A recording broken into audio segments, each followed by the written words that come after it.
अस्सलाम वालेकुम, जय हिंद दोस्तों। मैं हूं सरवर खान। जनता टाइम्स न्यूज में आपका स्वागत है। दोस्तों, वागले क्राइम ब्रांच ने आज पत्रकार परिषद रखी थी और पत्रकारों को जानकारी देते हुए बताया कि एक नाबालिग लड़की की हत्या होती है। हत्या होने के बाद में यह मामला वागले क्राइम ब्रांच को सौंपा जाता है जांच के लिए। और ये हत्या के मामले का जो गुना दाखिल होता है वो दाखिल होता है कासर वड़ौली पुलिस स्टेशन, गुना क्रमांक 655/2025। बीएनएस की धारा 103 और बीएनएस की धारा 238 के तहत गुना दाखिल होता है 5 जुलाई 2025 को, यानी कि 7-8 दिन पहले। बता दूं कि बीएनएस की धारा 103 जो है पहले ये होती थी हत्या की धारा 302, इसे बदलकर बीएनएस की धारा 103 कर दिया गया है। तो ये मर्डर धारा है। और 238 का मतलब है कि सबूतों को मिटाना, झूठी गवाही देना, झूठे कागजात दिखाना, इसका मतलब है 238। 5/7 यानी 5 जुलाई 2025 को ही उस लड़की की अपहरण की रिपोर्ट कलवा पुलिस स्टेशन में दर्ज कराई गई थी। 137/2 बीएनएस की धारा है, ये अपहरण की धारा है। जैसे जैसे वागले पुलिस अपनी जांच में आगे बढ़ती है तो ये अपहरण की धारा के बारे में उन्हें मालूम पड़ता है। फिर टीम तैयार की जाती है, जांच अधिकारी इसमें नियुक्त किया जाता है, जिसे हम इन्वेस्टिगेशन ऑफिसर या आईओ के नाम से जानते हैं। इस जांच अधिकारी की या पूरी टीम की नियुक्ति जो है वो सीनियर पीआई वागले क्राइम ब्रांच सलील भोसले करते हैं। इस टीम की जानकारी इस प्रकार है कि इसमें असिस्टेंट पुलिस इंस्पेक्टर यानी कि एपीआई शरद पाटिल, असिस्टेंट सब इंस्पेक्टर यानी कि एएसआई राजेंद्र चौधरी, पुलिस हवलदार बंडगर, पुलिस हवलदार ठाणेकर यश यादव, पूरी टीम बनाई जाती है और जांच की शुरुआत। दोस्तों, इस टीम की जांच के दरमियान जो मृतिका लड़की थी वो दिनांक 4 जुलाई 2025 को अपने रहते हुए घर से निकल कर जाती है रिक्शा में बैठ करके थाने स्टेशन। जांच के दौरान दिखाई पड़ता है सीसीटीवी फुटेज में, बाकायदा पुलिस देखती है, थाने क्राइम ब्रांच वागले क्राइम देखती है।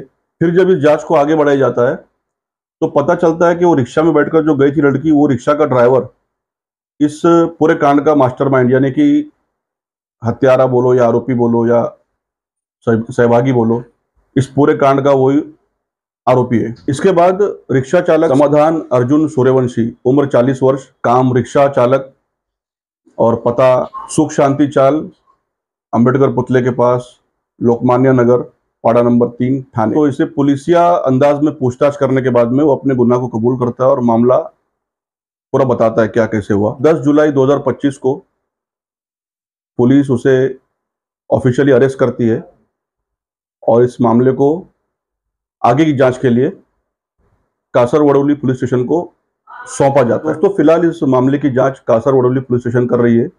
देखते हैं आगे क्या मालूम पड़ता है इसमें और कितने लोग शामिल है कौन नहीं है, और एक नाबालिग लड़की को जान से मारकर उन्हें क्या मिला। तो ये आने वाले दिनों में पता चलेगा, जांच में सामने आएगा कि दुश्मनी थी या कोई रैकेट था या कुछ और। तो दोस्तों, देखिए हमारी पूरी रिपोर्ट सलीम मंसूरी द्वारा, पुलिस अधिकारियों के बयान, उनकी बाइट और पूरी पत्रकार परिषद में पुलिस ने क्या क्या कहा। देखिए वीडियो। जय हिंद, जय महाराष्ट्र। कासार वडोली पोलीस स्टेशन येथे अल्पवयीन मुलीचा खुनाचा गुन्हा दाखल होता। त्या गुन्ह्याचा समांतर तपास गुन्हे शाखा घटक 5 पोलीस निरीक्षक सलील भोसले साहेब, पोलीस निरीक्षक Nitin Patil, API Sharad Patil, API Bhushan Shinde, API Pallavi Dhage Patil, PSI Mane आणि त्यांच्या टीमने एसीपी शेखर बागडे यांच्या सुपरविजनमध्ये त्या गुन्ह्याचा समांतर तपास केला। त्याच्यामध्ये समाधान सूर्यवंशी, वय वर्ष 40, राहणार लोकमान्य पाडा नंबर 3, ठाणे पश्चिम या आरोपीला त्याच्यामध्ये अटक करण्यात आलेली आहे। या आरोपीचा मान्य न्यायालयाने 17 जुलैपर्यंत पोलीस कोठडी रिमांड दिलेला आहे। प्राथमिक तपासामध्ये आरोपीनं अल्पवयीन मुलीची ओढणीने गळा दाबून हत्या केल्याचे निष्पन्न झालेलं आहे, परंतु त्यामागचं कारण या रिमांडमध्ये जो काय तपास होईल त्याच्यामध्ये निष्पन्न होईल नक्की काय कारण होतं किंवा काय त्यांचा वादविवाद झाला का किंवा काय इतर शारीरिक अत्याचाराचा काय संशय आहे का, त्या अनुषंगाने देखील आम्ही तपास करत आहे। आरोपी हा रिक्षा चालक आहे। मागील 12-13 वर्षापासून तो ठाण्यामध्ये रिक्षा चालवण्याचं काम करतो। ज्यावेळी ही बॉडी आढळली त्यावेळी आपण अपहरणचा गुन्ह्याच्या हिशोबाने आपण तपास करत होतो। नेमकं ज्यावेळी हा आरोपी आपल्याला भेटलेला आहे, तपासामध्ये काय नेमकं तुम्ही सांगितलं? आम्ही सध्या आरोपीला अटक केलेली आहे. मान्य न्यायालयाने त्याची 17 जुलैपर्यंत पोलीस कोठडी दिलेली आहे. पोलीस कोठडीमध्ये अधिक तपास केल्यानंतर त्यानं शारीरिक अत्याचार केला आहे का किंवा त्यांचा काय देवाणघेवाणीचा पैशाचा वाद आहे का किंवा इतर अजून कुठलं काही कारण आहे का ते स्पष्ट होईल तपासामध्ये. ही अल्पवयीन मुलगी आहे, त्यामुळे त्याचं आपण वी आर अबाउट डिस्क्लोज करत. 4 तारखेला ती ठाणा रेल्वे स्टेशन या ठिकाणाहून निघाली. त्या आरोपीनं तिला त्याच्या रिक्षामध्ये बसवून मानपाडा, भिवंडी, त्याचबरोबर मानकोली आणि ठाणा पश्चिममध्ये इतर काही परिसरामध्ये फिरवल्याचं प्राथमिक तपासामध्ये निष्पन्न झालेलं आहे.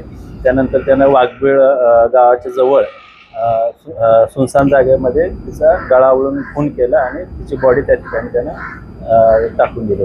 तर किती वाजता ठाणे स्टेशनवर ती बसली आणि कुठपर्यंत 4 तारखेला साधारण ती दुपारी 1 ते 2च्या दरम्यान ठाणे रेल्वे स्टेशनवरून त्याच्या रिक्षामध्ये बसले, आरोपीच्या रिक्षामध्ये.